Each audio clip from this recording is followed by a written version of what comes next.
Hello friends, I am Dr. Divya Kumar, Senior Consultant Obstetrics, Gynecology and Infertility at Accord Super Specialty Hospital, Sector 86, Greater Faridabad. आज जो हम एक simple topic discuss करने वाले हैं जिसको बार्थोलिन सिस्ट या बार्थोलिन एब्सिस के नाम से आप जानते हो, है तो ये बहुत सिंपल सी चीज़, बट देन समटाइम्स आप इससे जूझते रहते हो और डॉक्टर के सामने इस परेशानी को लेके आने में आप बहुत देर कर देते हो। जैसे कि मैंने पहले भी आपसे अपने पीछे वाले वीडियोस में डिस्कस किया कि किसी भी प्रॉब्लम को अगर हम अर्ली स्टेज में डिटेक्ट कर लें और उसका ट्रीटमेंट अर्ली स्टार्ट हो जाए तो वो हमेशा आपके लिए भी अच्छा होता है, पेशेंट के लिए भी उसका आउटकम अच्छा होता है और डॉक्टर्स के लिए भी ट्रीट करना ईजी होता है। तो let's start with the topic. Bartholin cyst होता क्या है?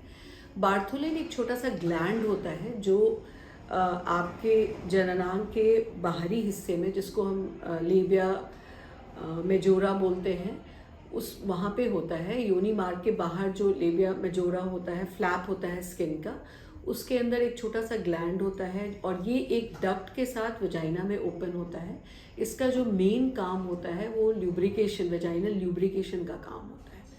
बट क्या होता है कि कभी कभी बिकॉज वो एरिया इटसेल्फ इज़ डर्टी, वहाँ पे जो है सो उसके पीछे जो है वो पॉटी का पैसेज होता है, आपके स्टूल का पैसेज होता है और आगे यूरिन का पैसेज होता है। तो वो एरिया थोड़ा सा डर्टी होता है, प्रोन टू इन्फेक्शन होता है। तो कभी कभी इन्फेक्शन की वजह से अगर डक्ट का माउथ क्लोज हो गया तो उस ग्लैंड के अंदर जो सिक्रीशंस जमा होता है तो उससे वो एक सिस्ट का रूप धारण ले लेता है। और जैसे कि मैंने आपको बताया कि अगर फर्दर बैक्टीरियल इन्फेक्शन लग गया तो सिस्ट जो है वो एब्सिस उसको कहते हैं कि जहाँ पे कहीं भी कोई भी एक स्वेलिंग हो और उसमें पस का फॉर्मेशन हो जाता है। तो पहले तो इसके अंदर सिर्फ ग्लैंड के सिक्रीशंस होते हैं, फिर अगर सेकेंडरी इन्फेक्शन लग गया तो वहाँ पे पस फॉर्मेशन हो जाता है, तो तब ये बार्थोलिन एब्सिस का रूप धारण कर लेता है।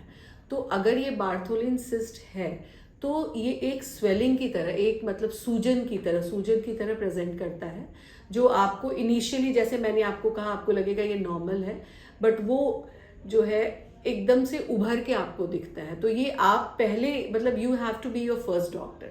आप पहले इंसान होते हो जिसको ये फील हुआ कि अरे ये कुछ एबनॉर्मल सी स्वेलिंग दिख रही है। तो आप भी, जब आपको पता होना चाहिए कि ये एक जो सूजन है, और यूजुअली ये वैसे तो दोनों साइड में आपके बार्थोलिन ग्लैंड्स होते हैं, बट ऐसा कम देखा गया है कि एक ही साथ दोनों तरफ स्वेलिंग हो जाए। तो यूजुअली यूनिलैटरल ही हम लोग देखते हैं, एक साइड प्रेजेंट करता है। तो अगर एक साइड आपको स्वेलिंग दिख रही है, दूसरा साइड नॉर्मल है, तो ये भी एक तरीका है जानने का कि वो नॉर्मल स्वेलिंग नहीं है और आपको डॉक्टर की सलाह लेनी चाहिए। तो बार्थोलिन सिस्ट वाले स्टेज में अगर आप डॉक्टर से मिलते हो तो इसका जो इलाज होता है वो ऑपरेटिव होता है। मतलब हमें चीरा लगा के, यूजुअली जो हम प्रेफर करते हैं कि पूरी सिस्ट अगर हमने इंटैक्ट निकाल दी हो तो उससे रिकरेंस के चांसेस कम होते हैं। दूसरा जो तरीका होता है मार्सुपिलाइजेशन कहते हैं उसको, जिसमें सिस्ट में चीरा लगा के कंटेंट निकाल दिया जाता है और सिस्ट को ऐसे हम थोड़ा स्टिच करते हैं जिससे उसका सिक्रीशंस अंदर की तरफ जमा नहीं हो। बट अगर इसमें इन्फेक्शन हो गया होगा तो उस केसेस में ये सूजन बड़ा हो जाता है, पेनफुल होता है, कई बार बुखार भी आ जाता है। और नेग्लेक्टेड केसेस में ये क्या होता है कि इसका पस नीचे की तरफ ट्रैवल करके पेरिनियल एब्सिस भी बना देता है, जो अपने आप में काफ़ी एक सीरियस कंडीशन होता है। बिकॉज पेरिनियल एब्सिस बन गया और वो बहुत बड़ा हो जाता है तो सेप्टिसीमिया में भी पेशेंट जा सकते हैं। मतलब ब्लड में आपके वो जो इन्फेक्शन है वो ना सिर्फ उस लोकलाइज्ड, उस एरिया तक लोकलाइज सीमित रहता है, वो ब्लड में भी जा सकता है। तो फिर वो एक लाइफ थ्रेटनिंग कंडीशन भी बन जाता है। मतलब एक छोटी सी चीज़ जो टाइमली डायग्नोज होके ट्रीट हो सकती है, वो लाइफ थ्रेटनिंग कंडीशन में भी कन्वर्ट हो सकती है अगर हमने उसको नेग्लेक्ट कर दिया तो बार्थोलिन सिस्ट के लिए तो क्योंकि वो इन्फेक्टेड नहीं होता इसलिए हम प्रेफर करते हैं उसी टाइम निकाल लेने की। बार्थोलिन एब्सिस में कई बार हमें एंटीबायोटिक कवर देना पड़ता है, पस ड्रेन करना पड़ता है, और पस की वजह से कभी कभी हम सिस्ट की वॉल पूरी तरह निकाल नहीं सकते क्योंकि वो चिपक जाता है। तो ऐसे केसेस में रिकरेंस, मतलब फिर से उसी जगह पे बार्थोलिन सिस्ट होने के चांसेस बढ़ जाते हैं। अगर हमने सिस्ट के वॉल को पूरी तरह इंटैक्ट निकाल लिया तो रिकरेंस के चांसेस कम होते हैं, बट डेफिनेटली ज़ीरो नहीं होते हैं। तो ये चीज़ भी आपको सोच के ट्रीटमेंट के लिए इसको कंसिडर करना पड़ेगा जब आप ट्रीटमेंट के लिए आ रहे हो।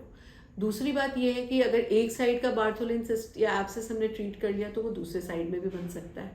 तो जो एक बहुत इंपॉर्टेंट प्रिवेंटिव चीज़ होती है वो लोकल हाइजीन होती है।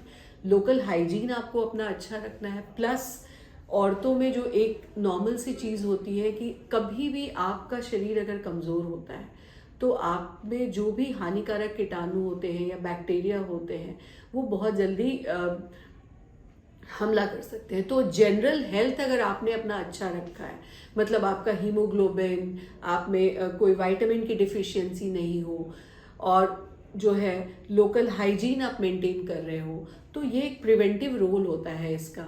मेंस्ट्रुअल हाइजीन का भी बहुत इंपॉर्टेंस होता है यहाँ पे। तो maintenance of menstrual hygiene, local hygiene और एनीमिया का नहीं होना, क्योंकि अगर खून की कमी है तो ऐसे ही आप इन्फेक्शन से प्रोन हो जाते हो। प्रोटीन की कमी नहीं होना, तो अपने खान पान का अच्छा ध्यान रखेंगे आप और लोकल हाइजीन को मेंटेन करेंगे तो आप इस सिस्ट के होने से ही बच सकते हैं। बट अगर हो गया तो डेफिनेटली आप अपने डॉक्टर को जल्दी सलाह करो और उसका ट्रीटमेंट करो। So that's it. Thank you. Take care.